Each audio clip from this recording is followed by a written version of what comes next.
All right, Very Helen, fun. welcome to the Obscura Salon.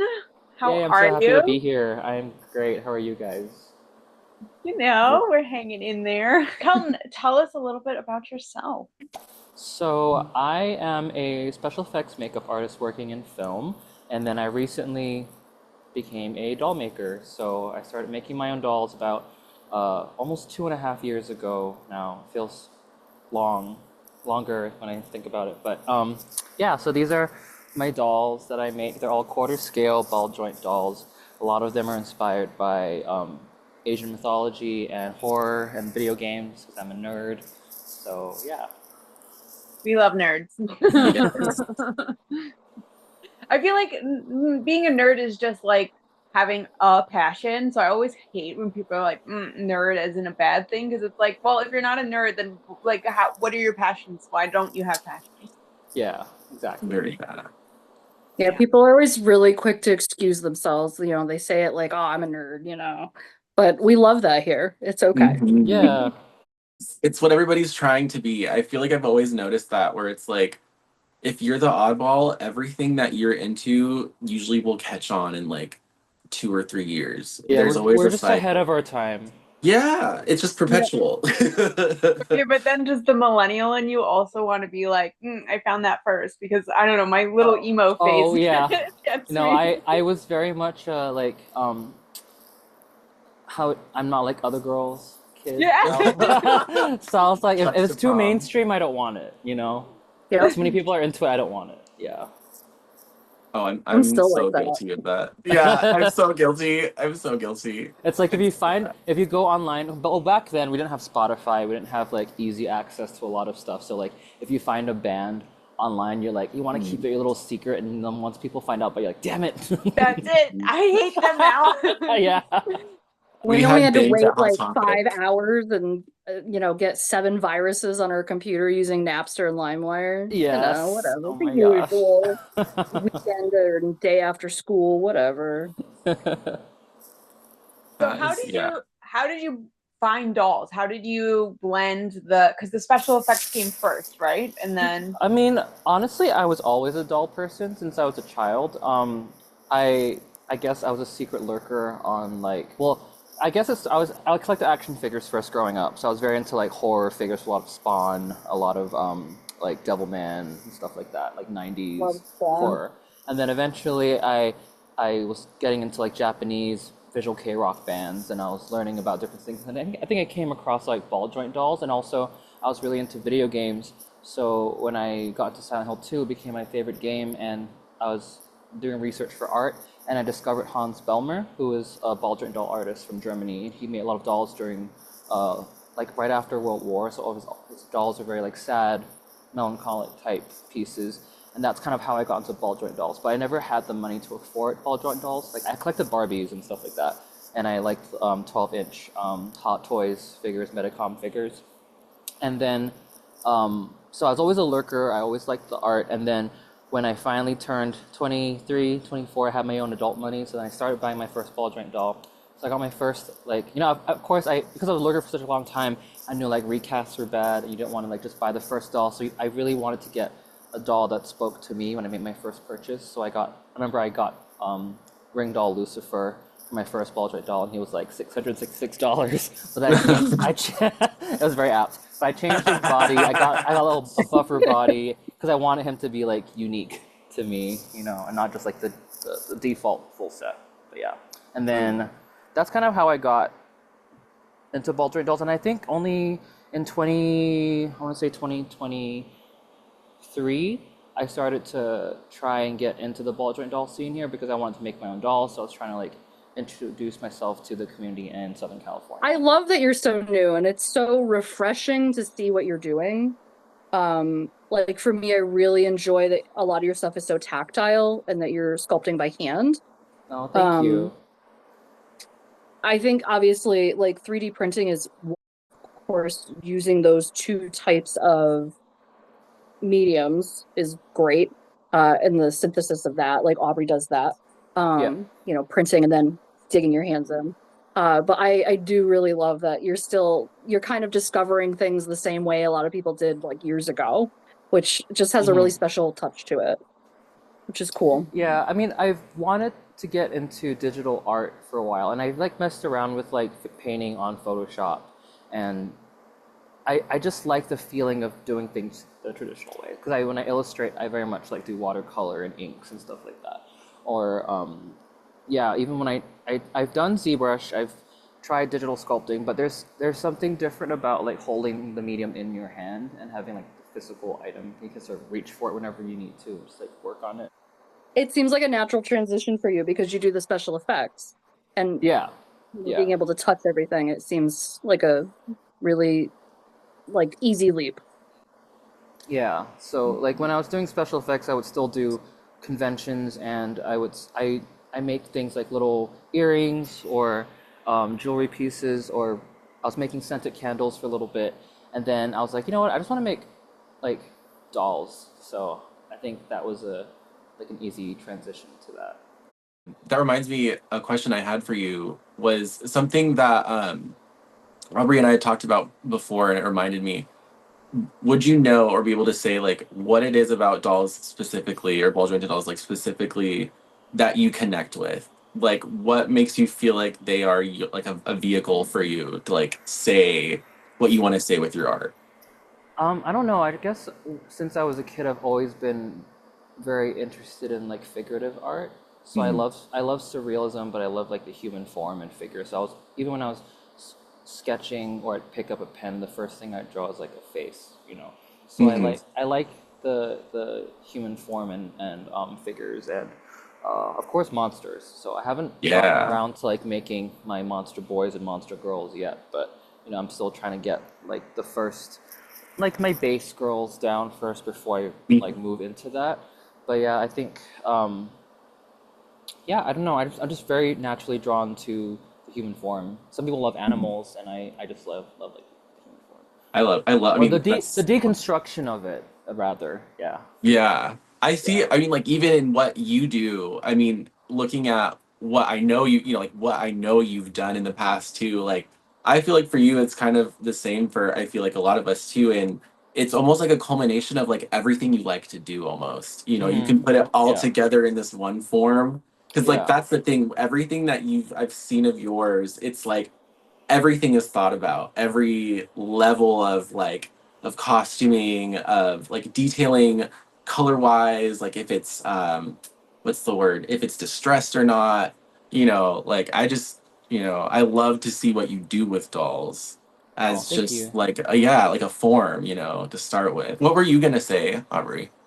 I was going to say, I want to know about like the driving force about like where is your head at when you're coming up with these characters, not only in your dolls but in the special effects that you do. Like you've done some incredible work Oh, thank you. making these monsters like come to life, and now you're doing it also in doll form, and I'm just like, I want what's the method to the madness? So for me, I guess the main theme behind a lot of my work is the dichotomy between beauty and grotesque. So I was very inspired by erotic grotesque art, again coming back to like Hans Belmer. I think very much. And like my favorite movies when I got into special effects, I loved Hellraiser. I loved Clive Barker's work and like H.P. Lovecraft. So Oh, I love like good. eldritch horror and like body horror is very much the realm where I feel my art sits comfortably. I love that. Yeah. So even my sculptural work before I did dolls was very much like I don't know if you are familiar with Clive Barker's work at all, but like my favorite short story by him is Jacqueline S. Her Will and Testament, and it's basically about this woman who's in an abusive marriage, tries to kill herself, and then she develops these powers where she can basically um, tra- um, sculpt flesh at will using her mind. So at Oh. the end, yeah, at the end of the story, she tries to find any sort of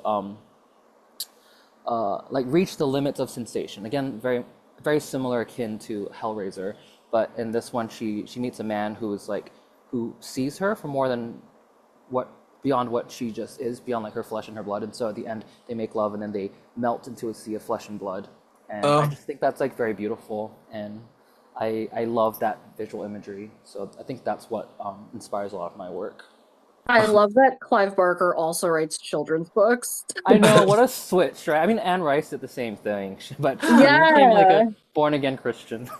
Okay, I feel like that's a thing though, where it's like some creators that are like capable of the most like horrific kind of storytelling, they're usually like kind of very nice people, like Yeah, pleasant, or they yeah. have a very pleasant, sweet side to them. Like Junji Ito is like that too, right? He Where loves his he's cats. yeah, he's like the Yeah. sweetest little like man, but also is capable of being horrifying.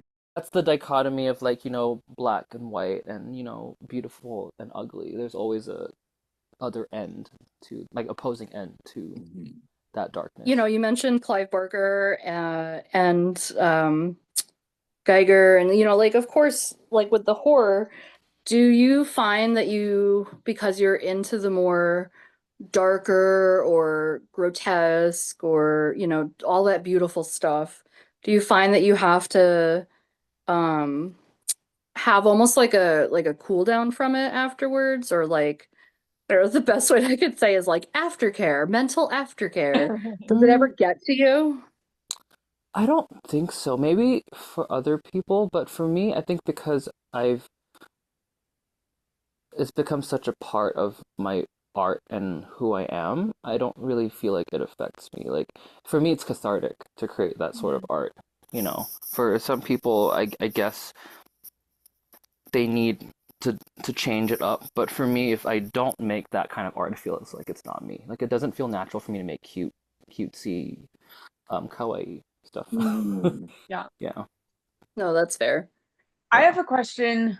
Okay, so I've been kind of steering away from the doll side of Mm-hmm. things. Yeah, I love your new sculptures, by the way. Oh, thank you. Want to see the one I'm working on right now? He's Yes. right here. Ooh, he's so much bigger than I thought he was gonna be. That's so He's cool. 7 feet He's a tall. big It's guy. gonna be a full size statue? Do you want to know He what I'm is doing? Okay. already.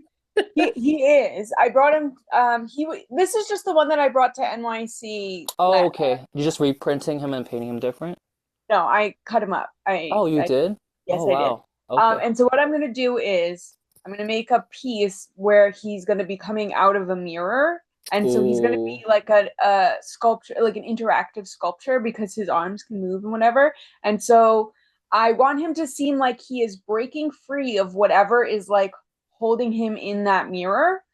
Mm, So because like, my whole thing with the demons is that like they're misunderstood beings that just basically want us to be agents of free will.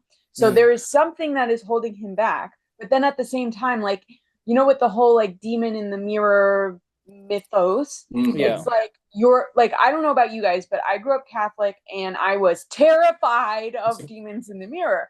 That Mm, was my number one fear, was demons in the mirror. mm, And so at the same time, I want to kind of evoke that. So, like, he's just trying to be free. And then at the same time, we, the viewer, are probably going to have this like fear response of seeing him like reminded of being, you know what I mean? mm. So, um, I but love then at that. the same time, having him be interactive, I can just imagine people like playing with his arms, maybe like there are demon hugs and stuff like that. So I want to just see like how people interact with him. I love that. That sounds so cool. I'm excited. Oh, I can't Um, wait. but so with my experience with the dolls, I mean, I feel like I'm kind of like a light version, like I never really went full horror crazy demons like I could have and probably wanted to. Like I do Mm, have my one demon that's got like the eyeball in the mouth, but like that's as far as I ever went. And yeah. I felt like I had to Yeah. kind of quiet my voice. Oh Hmm. no. In order to be sellable. And Yeah. from the outside, I don't Yeah, I hear what you're saying about making it more marketable and like appealing to a broader audience. like I envy you because I feel like from the outside it looks like you're just doing your own thing and the dolls are your medium and you're just not worried about it, but you're being authentic. So Yeah. so what are your thoughts on that? So I think I'm approaching it the same way I've done my makeup because for a long time, like whenever I show I come from a very conservative Christian family. My parents are, very Asian, very superstitious, but very Christian. So like every time they've never really appreciated my art, even though they are very supportive. But I feel like they find that the themes that I enjoy depicting in my art are disturbing to them, But for me, it's like it's an outlet. It's something I have to get out of my system. And with my makeup, it's always been that beautiful and grotesque. I love like gore as flowers, um, and I feel the same way with my dolls. I just approach it like that. And I feel like when I was trying to find who I was as a makeup artist, I when I first moved to LA, I felt very pressured to do kind of what everyone else was doing. But then the more I just, stuck with what felt right to me by leaning into like Chinese mythology and Asian horror. I felt that made me stand out more, and I kind of developed a style where people would see my work and be like, "Oh, that's Keldon's work." Yeah, and so I think I'm going the same route with my dolls. So hopefully, once people see my dolls enough, they'll be like, "Oh, that's Chengdoll." I feel like it's already working for you because I get giddy when I see your work, which is so Oh, funny thank you. considering like how what they look like. I get it. They are beautiful. They are grotesque at the same time, and it makes me happy to see them. Yeah. Oh, thank Let me you. just say, like, to give Kelton his flowers, and like, not to put you on too much like a spot, but like when we were in Little Tokyo for the Silent Hill event, and like Kelton was Oh, just doing his thing, we were just hanging out, taking pictures of our dolls, and you should have seen the amount of people that were just enamored, like flocking, that were just so blown away, and they thought we were that part of the pop up. yeah, yeah. There was multiple people, and it was just that's a testament to I like have my how girls here. yeah. Oh, but Tell even them her. off. Yeah. You know, that's perfect for you, Aubrey. Like literally, like even her, people were like, "This is so fucking cool." So like, Yeah. I think when it speaks to something that's you're passionate about, like, absolutely, people get it. The right people get it. Yeah, I Right. mean, I do get criticism from my parents. They're like, "Oh, if you want to be marketable, especially in Asia, you have to create work that's cute or not scary." And I get where they're coming from, and I feel like at some point I will make stuff that's a little bit more like I will make a line that's more like mainstream or will to appeal to a wider audience, like how Pop Mm. Mart does. But I think for me, at my core, what I do is kind of where I want to take it and what I feel works for me. Yeah. Mhm. I think that's so interesting because when I think about horror, sometimes some of the best movies and best concepts and best mythology is Asian. Oh, Mm-hmm. Like absolutely. some of that Hard to shit is agree. so scary I think it's very and underrated. beautiful. Yeah, I think I it's think that like demons don't have to be bad. They can be like impish or like little like just playing tricks like versus murder and other things. Like it doesn't yeah, always have to go the full gamut. It can be like a little cute trickster. yeah. Um There's so much to draw from. Even just looking at like, I know Chinese mythology is quite foreign to most, and I think more people are an easier example would be like Japanese yokai. So yeah. a lot of people know like the long neck yokai or like the umbrella yokai with the eyeball. Those are so cute. So those are a lot more accessible because of how prevalent it is in art. So I think by trying to tap into like my cultural background, doing more Chinese stuff, I feel like it's kind of bringing a different side that a lot of people don't really get to see. I fully support that. I think that's an incredible idea. Yeah. Like you're almost like essentially like starting the drip, of Yeah, culture. yeah. And I think too, because I'm not from mainland China, I'm from Southeast Asia. So my even though I am Chinese, like my view of horror is very different. In China, it's very sanitized. Like, in media, there's a lot of censorship when it comes to like skeletons or gore. So they don't like that there. If you look at the ball joint doll scene in China, it tends to be there's a lot of like pretty boys and pretty girls. And the horror is very light horror. Mm. Yeah, Yeah. maybe like Oh, the Phantom of that's the so Opera interesting. style, or Yeah. I mean, and Yeah. that's your. I feel like that's a demographic worthy of focus. You know what I'm saying? Like I feel like Yeah. you are making dolls for people. Like to say that, I guess I don't know, like the argument of like, oh, there's not a demographic in Asia for horror dolls is like, says who? Like, Yeah. says Yeah. who? I mean, There look at absolutely is. like Living Dead doll was pretty popular back in the 90s, but Yeah. I Yeah. I never got one because I thought the sculpts were so ugly. They do have that like Yes, baby doll face. Yeah, I I wanted wasn't to like them so me much. too, but just I don't like the sculpts. I I can't get thought into having it. one would be it for me. Like I have one. I thought having that one would be like, oh, I'm screwed. I'm gonna get a ton now. And I got the one. Yeah. And I was like, I'm good with you. Yeah. Just you. Like, Yeah. I think I always like more I'm not really into kid dolls. I like more like mature adult dolls. Like I don't know, the aesthetic of Bloodborne like that is really right up my alley. mm, Yeah. almost like hyper realistic, where it's like what, like 7, 8 heads instead of Not six, or even or not even like hyper realistic, but if you look at the characters in Bloodborne, they have really weird proportions, like really long gangly limbs. So they're yeah. like human, but they're also like they're very what's the word? I'm blanking right now. But when you look at it, Uncanny Valley, that's it. Oh yeah. Yes, Yeah. yeah. They almost like have Marfan syndrome where they're very long.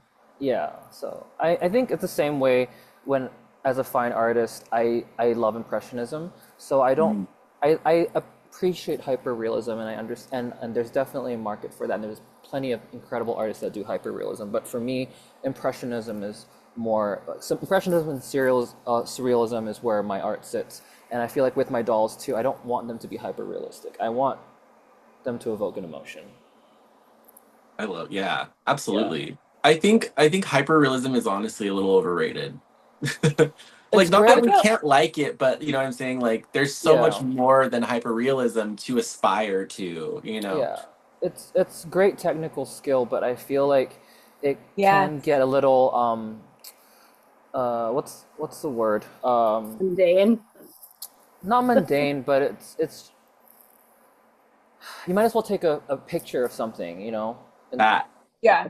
what I was we've been talking a lot about like skills. Like I think hyperrealism, exactly like you said, is a skill that you yeah, can be taught.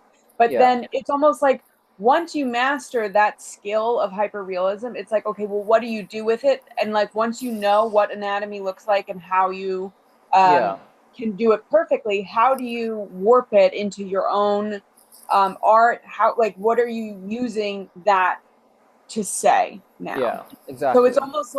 it's almost like for me, that's kind of like halfway there. It's like, okay, you Mm, got the Mm. skill, but now what? yeah, exactly. Like for me, when I look at a painting, I don't want to see hyper realistic art. I want to see the brushstrokes because for me, when I look at that from far away, it's the world that they created. But when you go up close, you can see the brushstrokes. You can see like where they place the paint, and to me, that feels like you're just going with what you're putting what you're feeling on the canvas. Yeah, I love that. I mean, I feel like somebody recognizable that's an impressionist would be like Monet, I right? love Monet. Yeah, Yeah. he's Yeah, one of my favorites. just for Yeah. people. Because I mean, sometimes I think I hear words and I'm like impressionism, Yeah. but I'm like my brain just went, wait, Monet is an impressionist. Yes, Monet. Some of the So impressionists were the founders of like what we're doing with the salon and talking about stuff like this. Yeah. It's very reflective of their world that they were in at the time. And I Hmm. agree. I'm in the surrealist and impressionist camp as well for some of my favorites. Yeah.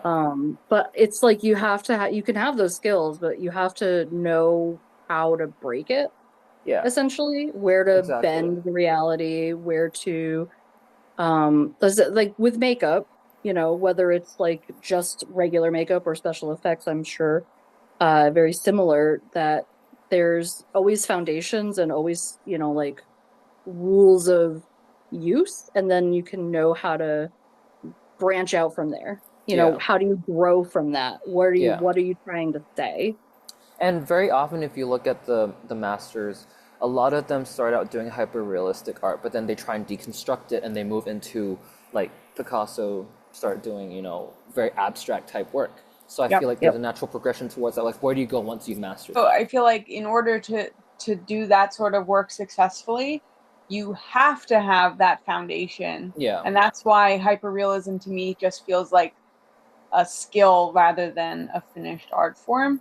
Agreed, Because yeah, you have to get to that point. Very much like you have to learn the rules to learn how to like to know how to break them the right way, I guess. Mhm. Mm-hmm. Yeah. Very. Yeah. And I think with every artist, like, you'll see their style in the way they sculpt or the way they paint, and I feel like that's what becomes a signature of that artist. Mhm. Yeah. Oh, like that's for you for sure. I would say I could pick your art just by the shape of things, like just by the like out of a crowd, I would know. Like at a I doll remember in art convention. school, my teacher was like, if you look carefully, sometimes you see the artist's face in their sculpture or their Oh, painting. I was I like, see you. really? Sometimes, no, That's- literally, sometimes I'll be looking at the chromie and I'm like, that kind of does look like Helen and Drag though. Oh my god. Like, I do see a little bit of just like your essence in it, and I'm like, that could be hip and drag. That's funny. Okay, so I want to ask you about your process though, because Mhm. like when I'm making my demons, I have Mhm. like a very distinct way that I go about doing it. I will sculpt them completely as humans, and then I have my little tweaks that make them demons. Like I make the ears, I pull the eyes apart, the nose bridge, and then it's like, a demon. So do Okay. you have any kind of tricks that you do when you're making? Yeah, I do. So I'm gonna reach for one of my books. I hope I have my sketches in here, but for me, I like to start with a character in mind. So, for example, if I'm basing it off, how I like to do is I'll think of a character that I'm interested in, and then I will do research on that character, and then see how I can push it into like my style. So I like to come up with a complete character design before I make a doll. So, for example, this was a watercolor painting I did of my Madam White snake. Ooh, Oh, Gorgeous. So I start off by doing that, and then like even with I don't have the painting right now for her because she's at a gallery for a show right now. But like my Spider Girl, oh, she was I love her. I did like a sketch of her first, and then once I have that in mind, then I start sculpting. Yeah. So I have like a fully realized character, and then I move into that. That's how I like to do it. So when you play video games, do you really like video games where you can make your own character? I do. I do. I spend a long time, like on Baldur's Gate. I took a long time to customize my character. And then did you guys play that game, Baldur's Gate? No, but I really want yeah, I to. haven't You played it should. yet. So, I don't want to spoil anything, but there's a character you have to make after your main character, and then there's you spend a lot of time creating that character, and you'll be like, oh, why did I waste all that time for? I don't want to spoil anything, but you know. No. So don't put a ton of work into the second Yeah, character. don't put a ton of Okay, work. gotcha. So a lot of people after their first playthrough, they were so pissed about it. They just when it came to that second character, they just slapped a mustache on it, and they were like, done. That's it. That's all I'm doing. Yeah. There are some games though where I will just spend all of the time making the character, and then like I'll start playing and I'll be like, I'm gonna make another character The instead of Sims. Yeah, The Sims. That's me. I have so many households and characters and houses and towns, and I don't think I've really played more than like an hour on any of them. Yeah, When it like comes to building the games. house and making the characters is more fun than actually living in the world. Yeah. If that's not the fucking truth. Yeah, Jeez. nobody came up with a cheat code for The Sims to like get a better job. We all wanted more money to Yeah. like build. Yeah. Simoleons. money, money, money. Rosebud. Rosebud Yeah. was for $1,000. What was the Mother other one? love. Semicolon Mother exclamation point. We're really dating ourselves, huh? I know, right? Yeah.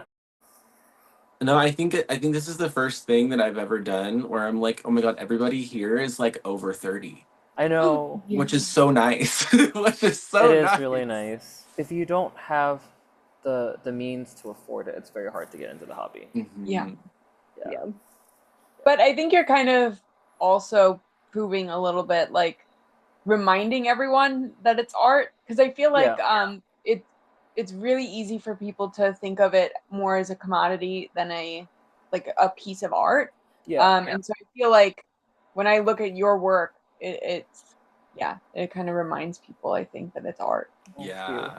Yeah, I'm trying to talk to my parents about what I do as well because they are like, "Oh, you making dolls? That's cool. Why don't you try and pitch it to Pop Mart?" And I'm like, "But it's not. I'm not making blind It's not. bottles. Yeah. I'm making Yes. fine art pieces. Like these are for collectors, not for mass consumers."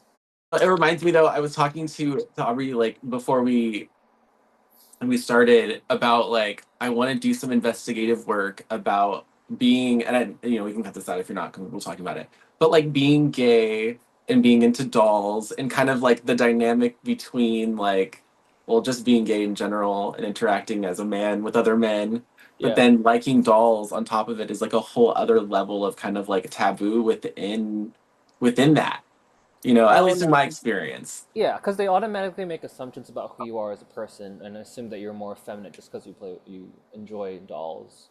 Either that or that Exactly. you're a total weirdo. Yeah. That too. Guilty. I mean, It's I one or have the other. Hello. What I they have don't know is that friends. I am a weirdo, but like in the good Hey, ways, in at the least creative ways. at least we are interesting and we're not boring and our life isn't just all about, I don't know, sports and that's their only Children's Yeah. soccer. yeah. I Just one, think yeah, one note. I think from a broader perspective, because I've had issues with like exes who just like when you're trying to tell them about any kind of passion that you have that is not, kind of mainstream, the eyes glaze over and it's like, I don't Mm, really get it. I don't care. Like okay, so when I was in Germany, I would take the dolls out so that I could photograph them for promos, like mm-hmm. for promos. Yeah. And even that was just like, okay, you can, like, he would carry the bags like with me to the park, but then as soon as I took them out, he'd be like, Yeah. okay, I'm gonna stand like 10 feet over here so no one knows that I am with you, What the because hell? yeah. Ugh. And it's like, I mean, okay, first of all, fine. If you don't want to accept and support, fine, whatever. But also, this is just a job too. Like, if you think Yeah. about it, like, I'm photographing for a job and I make For money off work. of this. So you can't Exactly. just like be normal for like 10 seconds. Or supportive, you know. Right. Yeah. So, Yeah, that. Yeah, I find it very strange. I've had interactions where it's been like I've been on a couple dates and then they'll come to my place and like it was before I even had a lot of them out, and it would just be like maybe one would be sitting in a chair on a dresser or something, and it'd be like, oh my god, acting like it was a mm, Chucky doll, and it's like, I don't know, that just immediately like takes the wind out of my sails. I'm like, that's the first thing that comes to your mind, or Yeah. like, oh, it's a Mm. Barbie, and I'm just like, "Oh, I don't know, Or or they'll be or like, your altogether dolls they are just so act so creepy. weird. Yeah, and it's Oh yeah yeah. creepy, and it's just like, okay, well, I'm like, if they know me already, I'm like, clearly, why are you surprised? Yeah. But I don't know. It's just been a thing that I guess it's been maybe on my mind, or like I've been internalizing. Hmm. But I just feel like I think that you're somebody as a friend of mine, like, and as another like gay dude, like, I don't know. It's just I look at you and your partner, and I'm just like, what an awesome thing where like your partner is supportive. And then like they No, to the I got point where really they're even like, lucky. I kind of like this. He Like, bought he bought his first ball joint doll. I'm so proud of him. yeah, I can't believe that he did Aw. it. He got a My Dream Valley. my Well, very cis husband just told me he wanted a doll. oh no, that's amazing. I know. She's Which gonna be one? based off of like a ship girl from a game, but you It's know. like, Okay. Do you ever wonder about staying true to your like the beauty, the gore, that aesthetic versus something that might be more mainstream sellable, like the pop dolls that you had mentioned before? Do you ever like how do you balance that? I mean, the most I would do is I would probably do something like that's just generically pretty, but it would still be in my style. So, for example, like I don't have I can get her, I guess. Sorry. So like her pretty. So she's beautiful. Yeah. but they're not like gory. So I think that's the most I would do, but I don't know if I would necessarily want to do Pop Mart style stuff because that feels like selling out. but also, Mm. Yeah, I I was gonna think say, that's what's is it beautiful about this particular medium, like dolls as a medium, Yeah. because they're customizable. you can do something completely Oh weird. yeah. Yeah. And Literally let then me. because you're selling the blank, Yeah.